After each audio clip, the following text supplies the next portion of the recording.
Penúltimo, né? Penúltimo. Penúltimo. Triste, né? Tá acabando. Passou rápido.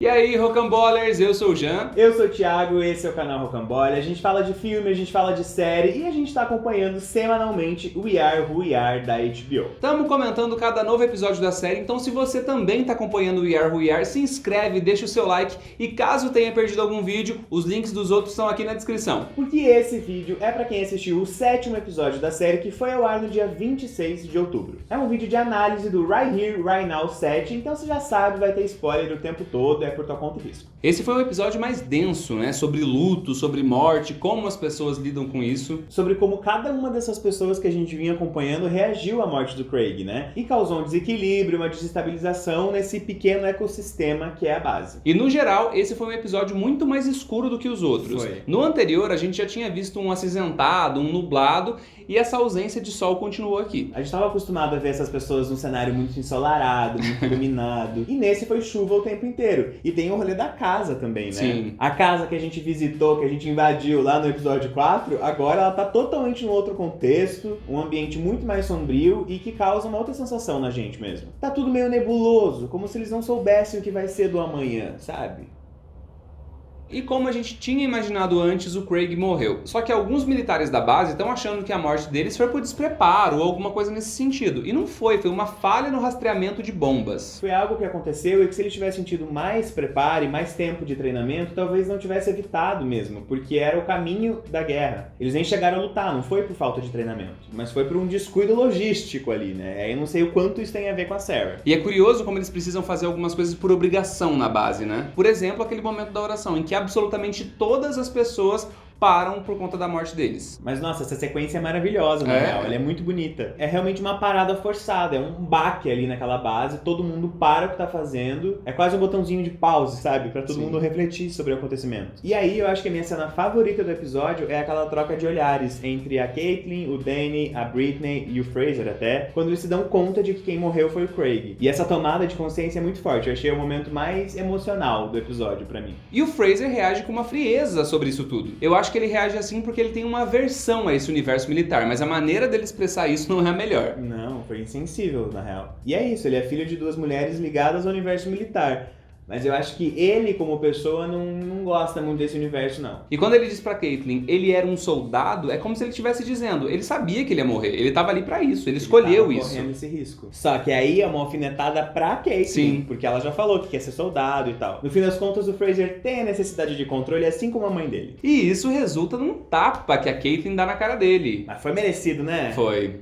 Só que ela já tava de saco cheio dele desde o início, quando ele tava mostrando as fotos do Jonathan. Eu acho que ela já tava meio de saco cheio disso. A reação dela foi meio vazia, né? É. Tipo, é ok, Fraser, o Jonathan, De novo falando sobre o Jonathan. E eu não entendi muito ele relacionar os hormônios ao câncer. Achei meio babaca ele falar isso também, sabe? Foi uma maneira meio agressiva dele afastar a mãe dele desse rolê. Porque ele fala isso pra Caitlyn porque tá com ciúme da mãe, que ele não quer que a mãe se envolva nisso que é dos dois. Pois é, mano, nem tudo é sobre ele, né, meu anjo? E eu senti que nesse episódio a gente viu a amizade do Fraser e da Caitlyn um pouquinho mais frágil. Sim. Eles tiveram ali uns momentos de incômodo, de um dar uma alfinetada no outro. E isso vem de um episódio que eles estavam separados fisicamente, mas muito conectados, né? Senti uma energia diferente entre eles. Mas eu acho que é só por conta da morte do Craig mesmo. Era um momento em que eles não sabiam muito o que fazer. E aí tava esse clima tenso. Mexeu com tudo. E aí a gente tem um momento determinante entre a Meg e a Jenny. Pois é. Aquela conversa foi bizarra, tensa. Eu não tava entendendo o que a Jenny tava falando, sabe? Sobre o papo da distração. Eu achei que ela foi muito longe ali, eu não peguei muito na hora. Depois a gente conversou sobre. Obviamente ela tava se referindo a Sarah sobre essa distração, porque eles ainda eram crianças, ela não podia ter se distraído e mandado eles pra guerra. E aí ela fala a única frase que ela não podia falar pra Meg, né? Se ela tivesse filhos, ela entenderia. A gente já vinha falando que essa é a grande questão da Meg. Ela não é reconhecida como mãe do Fraser, nem na casa dela, nem pelas pessoas em volta, nem pelo próprio Fraser. Pegou ali bem na maior ferida da Meg. E além disso, ela também fica muito magoada porque ela achou que esse relacionamento ia durar, e não durou. Só que essa frase do desejo de durar é o que vai contra a afirmação da Meg lá no final do episódio, quando ela fala pra Sarah que não houve nada, que não sentiu nada, enfim, algo do gênero. É mentira, ela queria que durasse, ela sentiu algo diferente pela Jenny, foi diferente das outras vezes. E com isso a gente deduz que elas não têm um relacionamento aberto.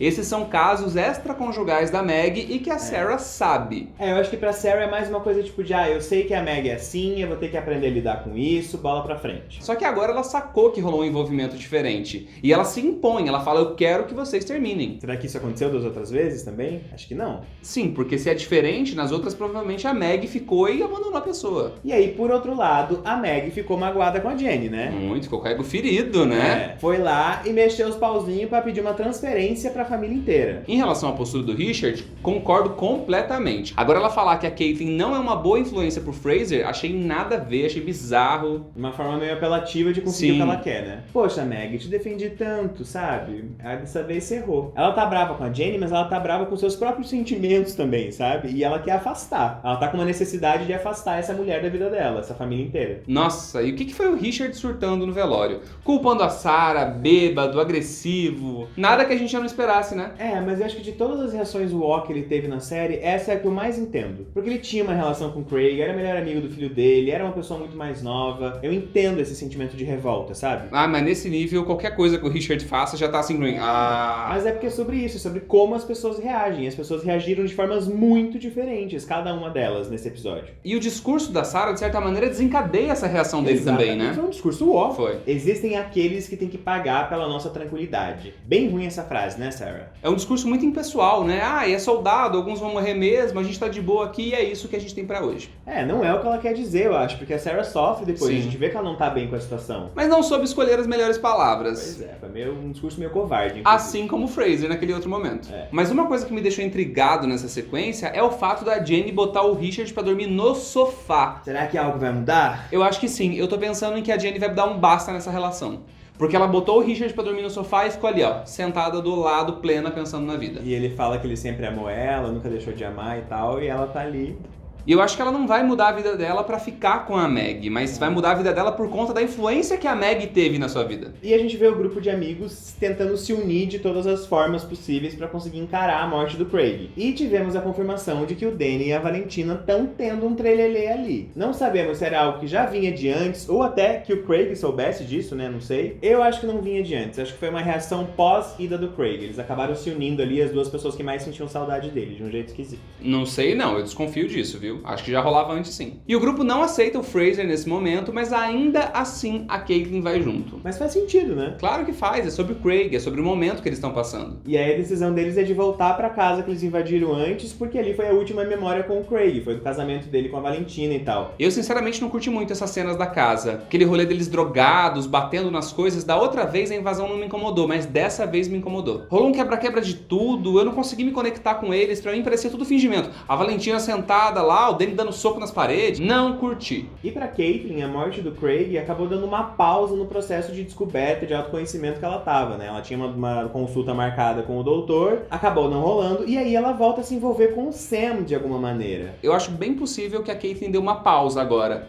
Que ela acabe ficando nessa zona de conforto pra não ter que lidar com coisas difíceis neste momento. Mas se a gente tivesse mais 5 episódios pela frente, beleza, mas só tem mais um. Eu acho que aí é problemático, entendeu? Mas eu venho falando isso já há 3 vídeos. E por conta da decisão do grupo, o Fraser fica ali sozinho na cidade, vagando, meio sem rumo. E ali é a certeza de que a Caitlyn realmente é um porto seguro pra ele, né? Porque ele fica meio sem chão, sem ela. Vai parar no Jonathan. Esse momento foi tenso, viu? E a Marta, que tinha sido apresentada como amiga, tá lá dentro e tava rolando alguma coisa entre os dois. Pois é, mas essa cena toda é muito esquisita pra mim, assim, sabe? Rola um clima de trisal, uma tensão sexual, mais uma vez. O Fraser se permite por um tempo, aí depois ele percebe que aquilo ali não é o que ele quer, não vai completar o desejo dele. Porque o desejo dele é o Jonathan, e não um rolê com... Que quero com Marta.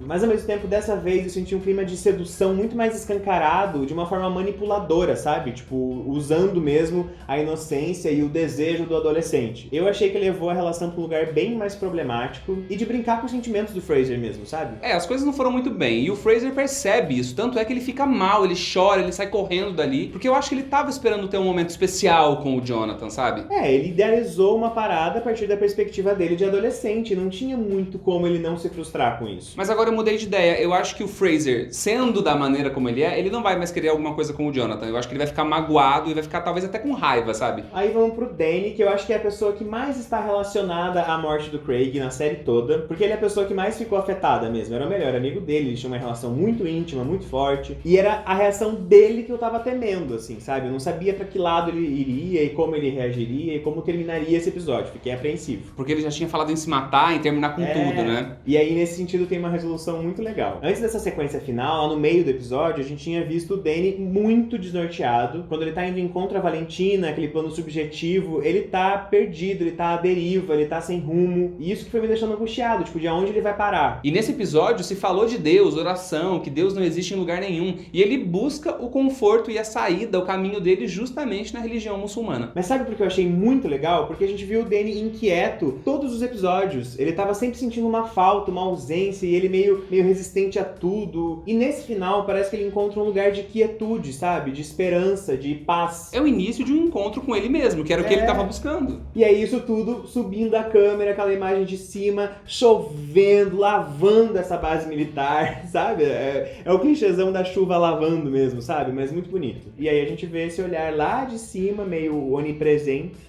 Que pode representar a figura divina também, né? Exatamente, desse ecossistema que a gente viu ser abalado por essas mortes, né, no plural. Esse episódio teve um recorte muito mais sombrio, por falar de um momento de muita dor para essas pessoas, né? Todo mundo tava seguindo uma trajetória e a morte desses soldados acaba fazendo todo mundo parar, todo mundo repensar, sair do automático, parar para entender os sentimentos, ou nem parar, né? Porque tem gente que não parou, só foi, só sentiu, zero razão. Mas eu preciso dizer aqui, pela primeira vez, inclusive, que eu achei o episódio um pouco cansativo. Talvez até por ele ser o mais longo de todos até agora. Como a gente não conhecia profundamente o Craig, a gente ficou num lugar meio de observador dessa dor das outras pessoas, mas não sentindo muita coisa. Mas de qualquer maneira, tudo isso vai mudar o rumo das coisas e eu tô muito curioso pra saber como que vão estar esses personagens no Right Here, Right Now 8. O último, tá acabando. Ah, com toda certeza, esse foi o episódio que eu menos gostei. Eu me peguei distraído, disperso pelo menos umas 3 vezes. E era uma coisa que não tinha acontecido ainda. E mesmo nesse cenário de luto, a gente teve algumas resoluções e algumas respostas de coisa que a gente esperava. Mas eu preciso confessar que eu tava querendo alguma coisa um pouco mais grandiosa pra esses últimos 2 episódios e não aconteceu nesse. Eu ainda tô torcendo pra alguma coisa maior acontecer no último episódio, eu tô sentindo falta de uma reviravolta, sabe? Do coração disparado, de uma treta, de uma discussão, sei lá. E se isso não acontecer, eu vou ficar um pouquinho frustrado, mas ainda assim vou continuar amando a série. É isso, gente. Fim de vídeo. Muito obrigado por ter visto até aqui. Esse foi o nosso penúltimo vídeo de We Are Who We Are. Não esquece de se inscrever aqui no canal se você ainda não fez isso. Dá um like no vídeo, ativa o sininho para receber notificação dos próximos. E deixa aqui nos comentários o que você achou do episódio 8 e quais as suas expectativas pro último. É isso, gente. Tchau! Tchau!